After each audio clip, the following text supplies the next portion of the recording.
ओम शांति। 24 दिसंबर 2024 बाबा के महावाक्य। मीठे बच्चे, अपार खुशी व नशे में रहने के लिए देह अभिमान की बीमारी छोड़ प्रीत बुद्धि बनो। अपनी चलन सुधारो। प्रश्न: किन बच्चों को ज्ञान का उल्टा नशा नहीं चढ़ सकता है? उत्तर: जो बाप को यथार्थ जानकर याद करते हैं, दिल से बाप की महिमा करते हैं, जिनका पढ़ाई पर पूरा ध्यान है, उन्हें ज्ञान का उल्टा नशा नहीं चढ़ सकता। जो बाप को साधारण समझते हैं, वे बाप को याद कर नहीं सकते। याद करें तो अपना समाचार भी बाप को अवश्य दे। बच्चे अपना समाचार नहीं देते तो बाप को ख्याल चलता कि बच्चा कहाँ मूर्छित तो नहीं हो गया। ओम शांति। बाप बैठ बच्चों को समझाते हैं। बच्चे, जब कोई नया आता है तो उनको पहले हद और बेहद दो बाप का परिचय दो। बेहद का बाबा माना बेहद की आत्माओं का बाप। वह हद का बाप हर एक जीव आत्मा का अलग है। यह नॉलेज भी सभी एक रस धारण नहीं कर सकते। कोई 1%, कोई 95% धारण करते हैं। यह तो समझ की बात है। सूर्यवंशी चंद्रवंशी घराना होगा ना। राजा रानी तथा प्रजा। प्रजा में सभी प्रकार के मनुष्य होते हैं। प्रजा माना ही प्रजा। बाप समझाते हैं, यह पढ़ाई है। हर एक अपनी बुद्धि अनुसार ही पढ़ते हैं। हर एक को अपना अपना पार्ट मिला हुआ है। जिसने कल्प पहले जितनी पढ़ाई धारण की है, उतनी अभी भी करते हैं। पढ़ाई कभी छिपी नहीं रह सकती है। पढ़ाई अनुसार पद भी मिलता है। बाप ने समझाया है, आगे चल इम्तिहान होगा। बिगर इम्तिहान के ट्रांसफर हो ना सके तो पिछाड़ी में सब मालूम पड़ेगा। परंतु अभी भी समझ सकते हो हम किस पद के लायक हैं। भल लज्जा के मारे सभी हाथ उठा लेते हैं, परंतु समझ सकते हैं ऐसे हम कैसे बन सकते हैं। फिर भी हाथ उठा देते हैं। यह भी अज्ञान ही कहेंगे। बाप तो झट समझ जाते हैं कि इससे तो जास्ती अकल लौकिक स्टूडेंट में होता है। वह समझते हैं हम स्कॉलरशिप लेने लायक नहीं हैं, पास नहीं होंगे। वह समझते हैं टीचर जो पढ़ाते हैं उसमें हम कितने मार्क्स लेंगे। ऐसे थोड़े ही कहेंगे कि हम पास विद ऑनर होंगे। यहाँ तो कई बच्चों में इतनी भी अक्ल नहीं है। देह अभिमान बहुत है।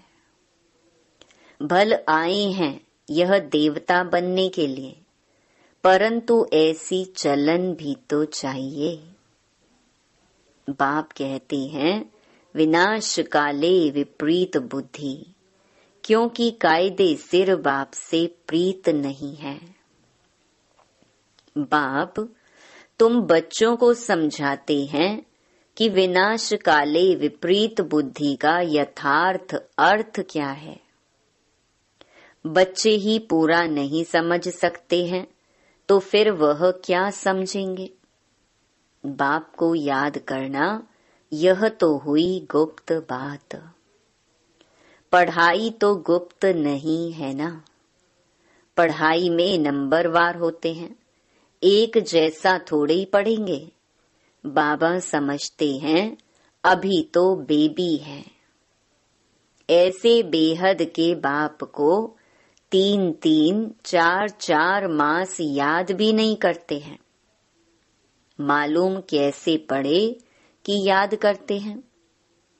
बाप को पत्र तक नहीं लिखते कि बाबा मैं कैसे कैसे चल रहा हूँ, क्या क्या सर्विस करता हूँ। बाप को बच्चों की कितनी फिक्र रहती है कि कहाँ बच्चा मूर्छित तो नहीं हो गया है, कहाँ बच्चा मर तो नहीं गया। कोई तो बाबा को कितना अच्छा अच्छा सर्विस समाचार लिखते हैं। बाप भी समझते बच्चा जीता है। सर्विस करने वाले बच्चे कभी छिप नहीं सकते। बाप तो हर बच्चे का दिल लेते हैं कि कौन सा बच्चा कैसा है। देह अभिमान की बीमारी बहुत कड़ी है। बाबा मुरली में समझाते हैं, कईयों को तो ज्ञान का उल्टा नशा चढ़ जाता है, अहंकार आ जाता है, फिर याद भी नहीं करते, पत्र भी नहीं लिखते, तो बाप भी याद कैसे करेंगे। याद से याद मिलती है, अभी तुम बच्चे बाप को यथार्थ जानकर याद करते हो, दिल से महिमा करते हो। कई बच्चे बाप को साधारण समझते हैं, इसलिए याद नहीं करते। बाबा कोई भबका आदि थोड़े ही दिखाएगा।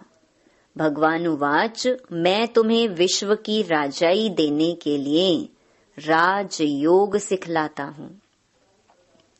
तुम ऐसे थोड़े ही समझते हो कि हम विश्व की बादशाही लेने के लिए बेहद के बाप से पढ़ते हैं।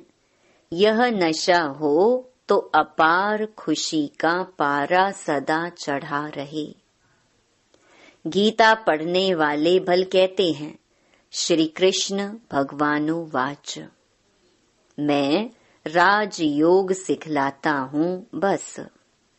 उन्हें राजाई पाने की खुशी थोड़ी ही रहेगी। गीता पढ़कर पूरी की और गए अपने अपने धंधे धोरी में। तुमको तो अभी बुद्धि में है कि हमको बेहद का बाप पढ़ाते हैं। उन्हें ऐसा बुद्धि में नहीं आएगा। तो पहले पहले कोई भी आए तो उनको 2 बाप का परिचय देना है। बोलो भारत स्वर्ग था, अभी नर्क है। यह कलयुग है, इसे स्वर्ग थोड़े ही कहेंगे। ऐसे तो नहीं कहेंगे कि सतयुग में भी है, कलयुग में भी है। किसको दुख मिला तो कहेंगे नर्क में है, किसको सुख है तो कहेंगे स्वर्ग में है। ऐसे बहुत कहते हैं दुखी मनुष्य नर्क में है। हम तो बहुत सुख में बैठे हैं, महल माणिया मोटरें आदि हैं। समझते हैं हम तो स्वर्ग में हैं। गोल्डन एज आयरन एज एक ही बात है। तो पहले पहले 2 बाप की बात बुद्धि में बिठानी है। बाप ही खुद अपनी पहचान देते हैं। वह सर्वव्यापी कैसे हो सकता है? क्या लौकिक बाप को सर्वव्यापी कहेंगे? अभी तुम चित्र में दिखाते हो आत्मा और परमात्मा का रूप तो एक ही है, उसमें फर्क नहीं। आत्मा और परमात्मा कोई छोटा बड़ा नहीं, सभी आत्माएं हैं, वह भी आत्मा है। वह सदा परम धाम में रहते हैं, इसलिए उन्हें परम आत्मा कहा जाता है। सिर्फ तुम आत्माएं जैसे आती हो वैसे मैं नहीं आता। मैं अंत में इस तन में आकर प्रवेश करता हूँ। यह बातें कोई बाहर का समझ न सके। बात बड़ी सहज है। फर्क सिर्फ इतना है, जो बाप के बदले वैकुंठवासी श्री कृष्ण का नाम डाल दिया है। क्या श्री कृष्ण ने वैकुंठ से नरक में आकर राजयोग सिखाया? श्री कृष्ण कैसे कह सकता है, देह सहित देह के सब धर्मों को छोड़ माम एकम याद करो? देहधारी की याद से पाप कैसे कटेंगे? श्री कृष्ण तो एक छोटा बच्चा, और कहाँ मैं साधारण मनुष्य के वृद्ध तन में आता हूँ। कितना फर्क हो गया है। इस एकज भूल के कारण सभी मनुष्य पतित कंगाल बन गए हैं। न मैं सर्वव्यापी हूँ, न श्री कृष्ण सर्वव्यापी है। हर शरीर में आत्मा सर्वव्यापी है। मुझे तो अपना शरीर भी नहीं है। हर आत्मा को अपना अपना शरीर है। नाम हर एक शरीर पर अलग अलग पड़ता है। ना मुझे शरीर है और ना मेरे शरीर का कोई नाम है। मैं तो बूढ़ा शरीर लेता हूँ तो इसका नाम बदलकर ब्रह्मा रखा है। मेरा तो ब्रह्मा नाम नहीं है, मुझे सदा शिव ही कहते हैं। मैं ही सर्व का सद्गति दाता हूँ। आत्मा को सर्व का सद्गति दाता नहीं कहेंगे। परमात्मा की कभी दुर्गति होती है क्या? आत्मा की ही दुर्गति और आत्मा की ही सद्गति होती है। यह सभी बातें विचार सागर मंथन करने की हैं, नहीं तो दूसरों को कैसे समझाएंगे। परंतु माया ऐसी दुस्तर है जो बच्चों की बुद्धि आगे नहीं बढ़ने देती। दिन भर झरमुई झगमुई में ही टाइम वेस्ट कर देते हैं। बाप से पिछाड़ने के लिए माया कितना फोर्स करती है। फिर कई बच्चे तो टूट पड़ते हैं। बाप को याद न करने से अवस्था अचल अडोल नहीं बन पाती। बाप घड़ी घड़ी खड़ा करते माया गिरा देती। बाप कहते कभी हार नहीं खानी है। कल्प कल्प ऐसा होता है, कोई नई बात नहीं। माया जीत अंत में बन ही जाएंगे। रावण राज्य खलास तो होना ही है। फिर हम नई दुनिया में राज्य करेंगे। कल्प कल्प माया जीत बने हैं। अनगिनत बार नई दुनिया में राज्य किया है। बाप कहते हैं बुद्धि को सदा बिजी रखो तो सदा सेफ रहेंगे। इसको ही स्वदर्शन चक्रधारी कहा जाता है। बाकी इसमें हिंसा आदि की बात नहीं है। ब्राह्मण ही स्वदर्शन चक्रधारी होते हैं। देवताओं को स्वदर्शन चक्रधारी नहीं कहेंगे। पतित दुनिया की रस्म रिवाज और देवी देवताओं की रस्म रिवाज में बहुत अंतर है। मृत्यु लोक वाले ही पतित पावन बाप को बुलाते हैं। हम पतितों को आकर पावन बनाओ, पावन दुनिया में ले चलो। तुम्हारी बुद्धि में है आज से 5000 वर्ष पहले नई पावन दुनिया थी, जिसको सतयुग कहा जाता है। त्रेता को नई दुनिया नहीं कहेंगे। बाप ने समझाया है वह है फर्स्ट क्लास, वह है सेकंड क्लास।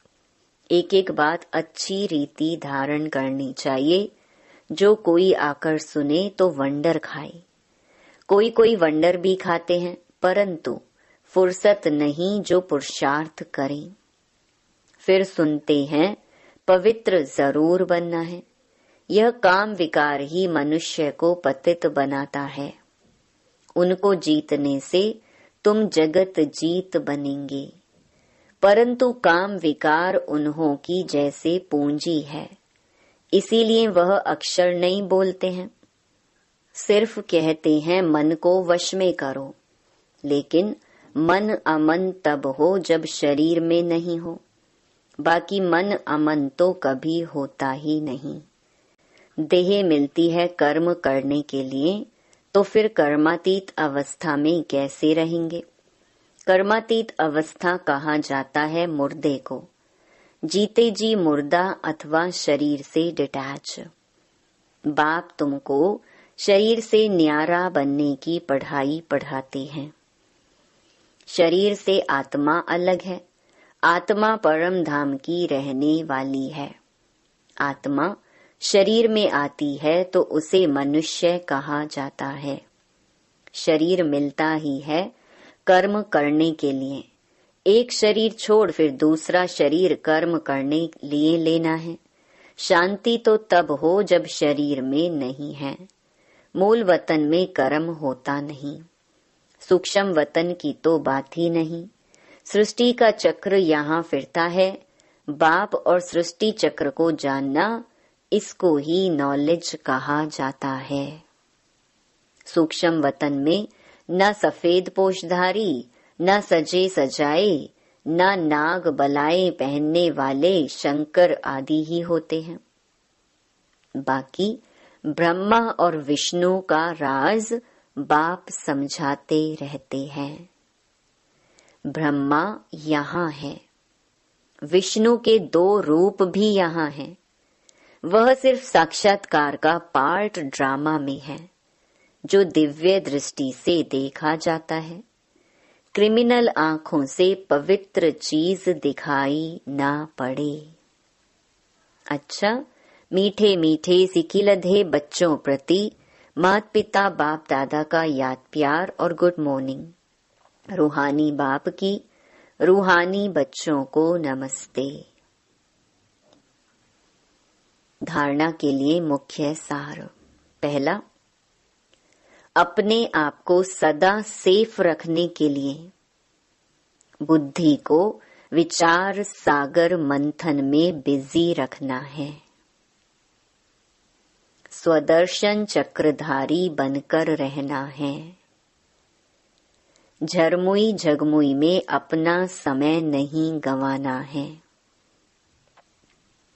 दूसरा, शरीर से डिटैच रहने की पढ़ाई जो बाप पढ़ाते हैं वह पढ़नी है। माया के फोर्स से बचने के लिए अपनी अवस्था अचल अडोल बनानी है। वरदान, ब्रह्मा बाप समान लक्ष्य को लक्षण में लाने वाले प्रत्यक्ष सैंपल बन सर्व के सहयोगी भव। जैसे ब्रह्मा बाप ने स्वयं को निमित्त एग्जाम्पल बनाया, सदा यह लक्ष्य लक्षण में लाया, जो ओटे सो अर्जुन। इसी से नंबर 1 बने। तो ऐसे फॉलो फादर करो। कर्म द्वारा सदा स्वयं जीवन में गुणमूर्त बन, प्रत्यक्ष सैंपल बन, औरों को सहज गुण धारण करने का सहयोग दो। इसको कहते हैं गुणदान। दान का अर्थ ही है सहयोग देना। कोई भी आत्मा अब सुनने के बजाय प्रत्यक्ष प्रमाण देखना चाहती है, तो पहले स्वयं को गुणमूर्त बनाओ। स्लोगन, सर्व की निराशाओं का अंधकार दूर करने वाले ही ज्ञान दीपक हैं। ओम शांति।